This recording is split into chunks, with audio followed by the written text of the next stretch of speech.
పౌర్ణమితో షిరిడిలో ప్రత్యేక పూజలు నిర్వహిస్తున్నారు. తెల్లవారు నుంచే భక్తులు భారీగా షిరిడికి క్యూ కట్టారు. అక్కడ తాజా పరిస్థితులను కరెస్పాండెంట్ వరప్రసాద్ అందిస్తారు. ప్రసాద్, స్వాతి, భక్త కోటికి స్వర్గధామం, ఆ గురుస్వరూపుడైనటువంటి షిరిడి సాయినాథుడు నడయాడిన నేల షిరిడి. ఈ ప్రాంతంలో నిత్యం భక్త జనకోటితో నిత్యం కూడా జనసంద్రంగానే కనిపిస్తూ ఉంటుంది. అలాంటిది ప్రత్యేక సందర్భాలలో అయితే ఇక ఎక్కడ చూసినా సరే భక్తులతో కిటకిటలాడుతూ ఉంటుంది ఈ షిరిడి ప్రాంగణం అంతా. ఎందుకంటే గురువు అనే పదానికి సశరీర స్వరూపుడు ఆ షిరిడి సాయినాథుడే.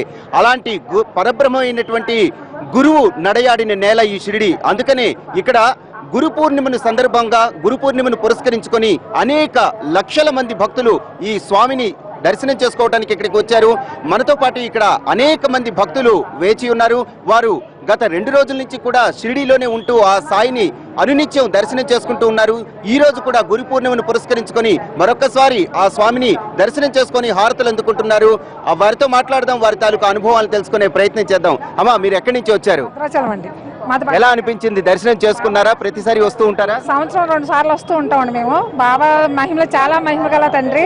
ఇటువంటి అవకాశం మళ్ళీ మళ్ళీ రావాలని కోరుకుంటున్నాం. ఇలాగ ప్రతి ఏటా సంవత్సరం 2 సార్లు వస్తాం. మీరు ఎక్కడి నుంచి వచ్చారండి? విశాఖపట్నం నుంచి వచ్చామండి. మేము ప్రతి సంవత్సరం గురు పౌర్ణమికి వస్తుంటాము. బట్ ఎవ్రీ ఇయర్ క్రౌడ్ పెరుగుతూనే ఉంది. బట్ దర్శనం చాలా బాగా జరిగిందండి. సాయిబాబా అలంకరణ చాలా బాగుంది, చాలా సంతోషంగా ఉంది. ఇలా మళ్ళీ ఎవ్రీ ఇయర్ రావాలనే మళ్ళీ కోరుకుంటున్నాం అండి. సహజంగా అయితే వ్యాసుడు జన్మించిన దినం ఈ గురు పూర్ణిమ, వ్యాస పూర్ణిమ అని కూడా అంటారు. అలాంటి వ్యాస పూర్ణిమని గురు పూర్ణిమ అంటే గురువులందరికీ ఆపాదిస్తూ గురువులందరినీ పూజించడం మన సంప్రదాయంగా వస్తుంది. అలాంటిది ఈ సద్గురువు అయినటువంటి సాయినాథుడిని పూజించడం ఎలా అనిపిస్తూ ఉంటుంది గురు పూర్ణిమలో? చాలా ఆనందంగా ఉంటుందండి. గురు పూర్ణిమ అంటే మన దేశం మొత్తం మీద అన్ని సాయిబాబా ఆలయాల్లో చాలా ప్రత్యేకంగా జరుపుతారు. దట్టు షిరిడీలో చాలా చాలా ప్రత్యేకత ఉంది. సాయిబాబా ఇక్కడ తిరిగిన ప్రదేశం చాలా ఆనందంగా ఉందండి. వచ్చి దర్శనం చేసుకున్నందుకు చాలా సంతోషంగా ఉందండి. ఆషాఢంలో వచ్చే ఈ పూర్ణిమకు ఎంతో ప్రత్యేకత ఉంది. వ్యాసుడు వేదాలను రచించి వేదవ్యాసుడు అయ్యారు. ఆ వేదవ్యాసుడు జన్మించిన దినమే ఈ గురు పూర్ణిమ.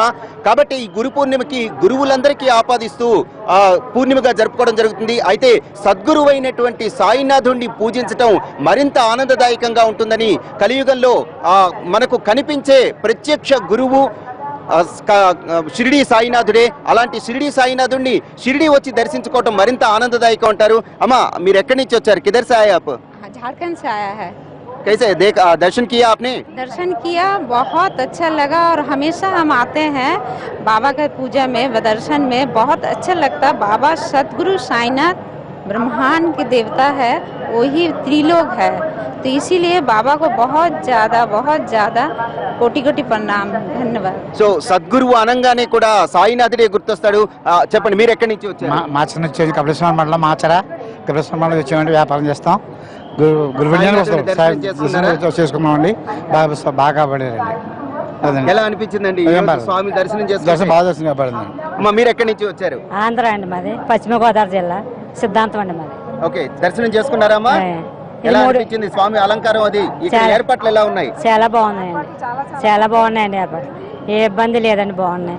ఇది 3వ అండి మేము వస్తాం. అసలు ఆ గురువు ముఖ్యమా, దేవుడు ముఖ్యమా అంటే గురువే ముఖ్యమని చెప్పి మన పెద్దలు చెబుతూ ఉంటారు. ఎందుకంటే మనకి ఆ దైవం గురించి చెప్పింది కానీ దైవాన్ని పరిచయం చేసింది కూడా గురువే. కాబట్టి తప్పనిసరిగా గురువే దైవం కంటే ఎక్కువగా భావించాలి అని చెప్పి పెద్దలు చెప్తుంటారు. మీరు ఎక్కడి నుంచి వచ్చారు? గురువారి నుంచి ఇస్తున్నాను సార్. ఎలా అనిపించింది? స్వామి దర్శనం చేసుకున్నారా? చాలా ఇదిగా ఉందండి. ఈ జనసందోహం మధ్య స్వామివారిని దర్శనం చేసిన జన్మ సార్థకమైనట్టుంది. ఇది నేను 21సారి రావటం అండి. షిరిడి గుడివారి నుంచి వచ్చాను. ఇది 21సారి రావటం. ప్రతి సంవత్సరం వస్తూ ఉంటారా? మీరు ఎక్కడి నుంచి వచ్చారు? మేము గుడివారి నుంచేనండి. ప్రతి సంవత్సరం వస్తూనే ఉంటాం.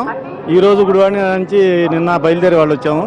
చాలా బాగుందండి. గురు పౌర్ణమి రోజు బాబా గారిని దర్శనం చేసుకుంటాం చాలా అదృష్టంగా భావిస్తున్నాం. మీరు ఎక్కడి నుంచి వచ్చారు? చెన్నై నుంచి వచ్చారు. ప్రతి సంవత్సరం వస్తూ ఉంటారా? வருஷம் குரு பூர்ணிமாக்கு வந்துடும். ஒரு 10 வருஷமா வந்துட்டு గురు పూర్ణిమకి. సో పూర్తిగా అంటే మన దేశంలో ఉండే అన్ని రాష్ట్రాల నుంచి కూడా ప్రజలు ఇక్కడికి వచ్చి ఆ స్వామిని దర్శించుకుంటూ ఉంటారు. ముఖ్యంగా ఆంధ్రప్రదేశ్ నుంచి, మహారాష్ట్ర, అలానే అన్ని ప్రాంతాల నుంచి కూడా ఇక్కడికి వచ్చి స్వామిని దర్శించుకోవడంలో ఎంతో ఆనందం ఉందంటారు. ముఖ్యంగా షిరిడీలోనే కాకుండా గ్రామాన ఉన్నటువంటి అన్ని సాయి ధామాలు కూడా ఈరోజు భక్తులతో కిటకిటలాడుతుంటాయి. ముఖ్యంగా విదేశాలలో ఉన్నటువంటి దేవాలయాలు కూడా, సాయినాథుని మందిరాలు కూడా భక్త జన సందోహంతో ఎంతో ఆహ్లాదకరంగా ఉంటాయి. అక్కడ అనేక రకమైన ఏర్పాట్లు చేస్తుంటారు. మనం చూడొచ్చు ఇక్కడ షిరిడీలో కూడా ప్రత్యక్షంగా ఆ సాయినాథుడు నడయాడిన నేల ఇది. ఎంతో పుణ్యభూమి. ఈ భూమి మీద అడుగు పెడితే చాలు మన పాపాలన్నీ పటాపంచలవుతాయి, మనకి ముక్తి మార్గం లభిస్తుందని చెప్పి భక్తులు ప్రగాఢంగా విశ్వసిస్తూ ఉంటారు. అలాంటి నేల మీదకు అసలు రావటమే ఒక పూర్వజన్మ సుకృతంగా భావిస్తారు. అలాంటిది ఆ సాయినాథుడిని దర్శనం చేసుకుంటే మరింత ఆనందకరంగా ఉంటుంది అంటారు. వారి తాలూకా కోరికలన్నీ తీరుతాయని భక్తులు ప్రగాఢంగా విశ్వసిస్తారు. అందుకనే ఇన్ని లక్షల మంది ఈ షిరిడీకి చేరుకొని ఆ సాయినాథుడి దర్శనానికి వేచి ఉంటారు. ఇన్ని లక్షల మంది వచ్చినా సరే ఇక్కడ చక్కనైన ఏర్పాట్లు చేసింది ఈ సాయి సంస్థాన్. ఎటు చూసినా సరే క్యూ లైన్లో భక్తులందరూ ఎంతో క్రమశిక్షణతో వెళ్లి ఆ సాయినాథుడిని దర్శించుకుంటూ ఉంటారు.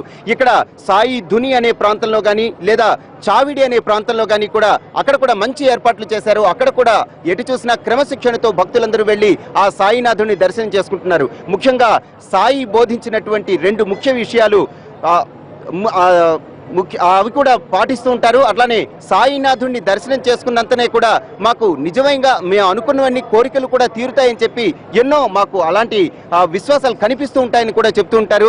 చెప్పండి, మీరు ఎక్కడి నుంచి వచ్చారు, ఎలా అనిపించింది? మా ఆంధ్రప్రదేశ్ అండి, రామచంద్రపురం. ఎలా దర్శనం చేసుకున్నారు? చేసుకున్నాను. ఎలా అనిపించింది? ఇక్కడ ఏర్పాట్లు ఎలా అనిపించాయి? బాగానే ఉన్నాయండి, ఏర్పాట్లు బాగానే ఉన్నాయి. మాకు చాలా సంతోషంగా ఉంది. అలానే ఇక్కడికి వచ్చే ఇన్ని వేల మందికి కూడా అన్ని ఏర్పాట్లు చేయడంతో పాటు ఎటువంటి ఇబ్బందులు పడకుండా వాళ్ళకి ఏర్పాట్లు చేశారు. మీరు చెప్పండి, ఎక్కడి నుంచి వచ్చారు? జై సాయిరామ్. మేము చీరాల నుంచి వచ్చాం సార్. యావత్ మంది దేశ నలుమూల నుంచి వచ్చిన సాయిబాబా భక్తులు అందరికీ గురు పౌర్ణమి శుభాకాంక్షలు. మేము ఫస్ట్ టైం సార్ ఇక్కడ షిరిడి రావడం, సాయి దర్శనం చేసుకోవడం వల్ల చాలా ఆనందంగా సంతృప్తిగా చాలా అందరికీ సకల పాపాలు తొలగాలని చెప్పి అందరినీ కోరుకుంటున్నాం. జై సాయిరామ్. ఎలా ఉన్నాయండి ఇక్కడ ఏర్పాట్లు? ఎలా ఉన్నాయి? స్వామి దర్శనం చేసుకున్నారా? చేసుకోవాలి, ఇప్పుడు వెళ్తున్నాము. ఏర్పాట్లన్నీ బాగున్నాయి. ఏర్పాట్లన్నీ బాగున్నాయి. అంటే ఇన్ని లక్షల మంది, ఇన్ని వేల మంది వస్తున్నారు కదా, వాళ్ళందరికీ కూడా సాయి దర్శనం చక్కగా అవుతుందా? అవుతుంది. చెప్పండి, మీరు ఎక్కడి నుంచి వచ్చారు? సూర్యాపేట నుంచి వచ్చామండి, నల్గొండ డిస్టిక్. ఇక్కడ ఏర్పాట్లు మాత్రం అద్భుతంగా ఉన్నాయండి. నిన్న వచ్చాము మేము, ఆల్రెడీ ఒకసారి చేసుకున్నాం, ఇవాళ ఇంకోసారి చేసుకున్నాం. అద్భుతంగా అసలు ఎటువంటి ఆటంకాలు రాకుండా మంచిగా జరుగుతుంది. సాయినాథుడు శ్రద్ధ సబూరి అంటారు. ఈ 2 విషయాల్లో కూడా ఆచరణలో పెట్టుకుంటే ప్రతి సాయినాథుడి యొక్క సాయి భక్తుడి యొక్క జన్మ కూడా ధన్యం అవుతుందని చెప్పి ఆ సాయినాథుడు సూచించినటువంటి మార్గం శ్రద్ధ సబూరి. ఈ 2 విషయాలను తప్పనిసరిగా పాటించాలని చెప్పి ఆ సాయినాథుడు మనకు ఉద్బోధించాడు. ఆ మార్గంలోనే నడుచుకుందామని చెప్పి సాయి భక్తులందరూ కూడా అంటూ ఉంటారు. ఇది ప్రత్యేకంగా షిరిడీలో జరుగుతున్నటువంటి గురి పూర్ణిమ ఉత్సవాలు. తర్వాత మనం చావిడి దగ్గరికి అట్లానే సాయినాథుని ధుని వద్దకు వెళ్ళి అక్కడ కూడా ఎలాంటి ఏర్పాట్లు చేశారనే విషయాలు తెలుసుకుందాం. Over to studio. Right Varaprasad.